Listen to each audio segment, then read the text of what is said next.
جب تک یہ زندگی رہے گی غم بھی لگا رہے گا، تکلیفیں لگی رہے گی، مصائب آتے رہیں گے، انسان کو دکھوں کا سامنا رہے گا، واسطہ رہے گا۔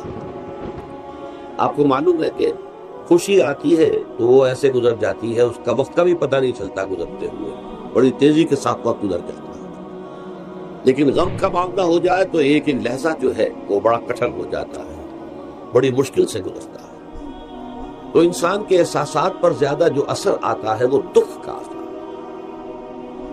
ظاہر بات ہے جب تک زندگی ہے تو غم ہے، اگرچہ اس کے بعد کا اگلا مرحلہ جو ہے، جو حقیقت کو جاننے والے ہیں وہ تو جانتے ہیں کہ اس کے بعد تو غم کا اور بڑا کڑا مرحلہ آنے والا ہے۔ اب تو گھبرا کے یہ کہتے ہیں کہ مر جائیں گے، مر کے بھی چین نہ پایا تو کدھر جائیں گے۔ اگر اللہ ہمیں معاف فرمائے، اپنی رحمت اور مغفرت سے ہمیں ڈھانپ لے، جیسے کہ حضور نے فرمایا الا یتغمدنی ربی برحمتہ، حضور نے فرمایا کہ کوئی انسان بھی محض اپنے اعمال کی بنیاد پر جنت میں نہیں داخل ہو سکے گا جب تک کہ رحمت خداوندی دستگیری نہ کرے۔ تو اس اعتبار سے اللہ تعالیٰ وہاں ہمیں بچا لے، لیکن جو وہاں نہیں بچایا گیا، اب ظاہر بات ہے کہ اس کے لیے جو مصیبت ہے وہ تو پھر دائمی ہے، ابدی ہے، دکھ ہی دکھ ہے۔ میں اس کی طرف زیادہ جانا نہیں چاہتا۔ اس وقت اصل میں میرا موضوع جو ہے وہ اس دنیا میں دکھوں کا علاج۔ اب اس اعتبار سے غور کیجیے، دکھ ایک تو وہ ہے کہ جو ناگہانی طور پر آ جاتے ہیں، اس میں ہماری کسی غلطی کو دخل نہیں ہوتا۔ آدمی سڑک پر جا رہا تھا، پیچھے سے آ کر کسی گاڑی نے ٹکر ماری، گر گیا، ٹانگ ٹوٹ گئی۔ اب ظاہر بات ہے کہ اس میں اس کا کوئی قصور نہیں ہے، یہ اللہ تعالیٰ کی طرف سے بات آ گئی ہے۔ یا یہ کہ کوئی اگر اجتماعی سطح پر آیا، جیسا کہ زلزلہ ہے، یا جیسا کہ کوئی سائیکلون ہے، کوئی بڑا طوفان ہے، بہت بڑے فلڈز آ گئے ہیں، تو یہ آفت سماوی، یہ ظاہر بات ہے کہ اجتماعی سطح پر آتی ہے، بڑی بڑی مقدار میں، تعداد میں لوگ متاثر ہوتے ہیں، لاکھوں لوگ بے گھر ہو جاتے ہیں، ہزاروں آدمی مارے جاتے ہیں۔ اس کے ضمن میں کیا علاج ہے؟ ظاہر بات ہے کہ اس کا علاج یہ تو نہیں ہو سکتا کہ آپ اس کو ختم کر سکیں۔ جو چیز جو ہے جس کا علاج نہیں ہو سکتا وہ تو برداشت کرنی پڑے گی۔ بعض بیماریاں بھی ایسی ہیں، ڈائبٹیز ہو گئی ہے، شوگر کا مرض ہو گیا، ڈاکٹر آپ کو بتائے گا کہ بھائی اب یہ مرض جائے گا نہیں، اب آپ کو اس مرض کے ساتھ ہی اپنے آپ کو ایڈجسٹ کر کے اپنی غذا وغیرہ اس کے مطابق طے کر لیجیے، ورنہ یہ کہ یہ نہ سمجھیے کہ یہ مرض چلا جائے گا۔ لہذا ان آفت سماوی و عرضی، چاہے وہ انفرادی سطح پر متاثر کرتی ہوں انسانوں کو اور چاہے اجتماعی سطح پر، اس کا تو علاج ایک ہی ہے، اور وہ کیا ہے؟ وہ ہمارے ایمان کا لازمی تقاضا ہے۔ ایمان ہمیں یہ بتاتا ہے کہ کوئی مصیبت زمین میں آتی ہے نہ تمہاری جانوں پر آتی ہے بغیر اذن رب۔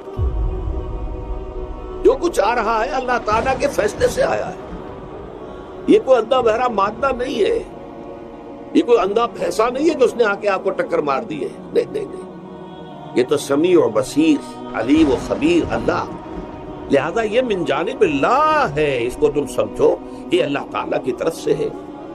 اور جب اللہ کی طرف سے ہے تو سورہ آل عمران میں فرمایا بیدہ الخیر، اس کے ہاتھ میں تو خیر ہی خیر ہے۔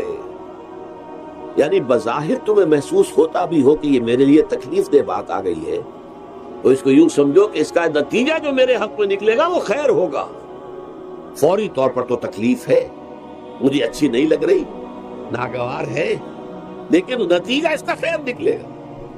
جو ہمارے دین میں اس کا نام ہے، اس ذہنی کیفیت کا، ان احساسات کا، اسے ہم کہتے ہیں تسلیم و رضا۔ جو کچھ آ رہا ہے اللہ کی طرف سے آ رہا ہے، لہذا سر تسلیم خم ہے، اے اللہ ہم قبول کرتے ہیں، ہر حال میں تیری رضا پر راضی ہیں، جو تیرا فیصلہ ہے ہمیں بصر و چشم قبول ہے، تسلیم و رضا۔ ہم بھی تسلیم کی خو ڈالیں گے، بے نیازی تیری عادت ہی صحیح، اللہ تو بے نیاز ہے، لیکن اے اللہ تو ہمارے لیے جو بھی تکلیف کا تو نے فیصلہ کیا، ہم تسلیم کی خو ڈالیں گے، عادت پیدا کر لیں گے اپنے اندر۔ یہ مقام رضا ہے، یہ ایمان کا ایک ایسا تقاضا ہے کہ جس کو ہم کہیں گے ایمان کی حلاوت، ایمان کی مٹھاس۔ اب اس کے ضمن میں سمجھیے، یہ تو اصولی بات میں نے آپ کو بتا دی، اس کی تین کیفیات ہو سکتی ہیں، کیوں اللہ کی طرف سے یہ چیزیں آتی ہیں۔ سے پہلی شے ہے، اب وہ جو آیات میں نے سنائی تھی وہ سن لیجیے، میں نے ترجمہ سورہ تغابن میں فرمایا ما صاب من مصیبت الا باذن اللہ، دیکھو کوئی مصیبت تم پر نہیں آ سکتی، نہیں آتی مگر اللہ کے اذن سے، اور جو شخص اللہ پر ایمان رکھتا ہو یہدی قلبہ، اللہ اس کے دل کو ہدایت دے دیتا ہے، اس کے دل کو سکون عطا کر دیتا ہے، وہ راضی برضائے رب ہو جاتا ہے، اس میں شکوہ نہیں رہتا، اس میں شکایت نہیں ہوتی، اس میں تلخی نہیں ہوتی، کیوں ہو گیا، کیسے ہو گیا، کیوں ہو گیا، نہیں ہونا چاہیے، نہیں۔ یہ سارا جو پیچ آدمی کھاتا رہتا ہے اندر ہی اندر، وہ جو پیچ کھا رہا ہے، یہ سب پیچ سے نجات مل گئی۔ اس حوالے سے ایک موٹی بات تو یہ ہو گئی، لیکن اب اس کو 3 حصوں میں تقسیم کیجیے۔ پہلی بات یہ کہ یہ اللہ کی طرف سے آزمائش کے طور پر آتا ہے، آزمائش، میرا بندہ اس پر صبر کرتا ہے یا نہیں، یا میرے خلاف بکواس کرنے پر آمادہ ہو جاتا ہے۔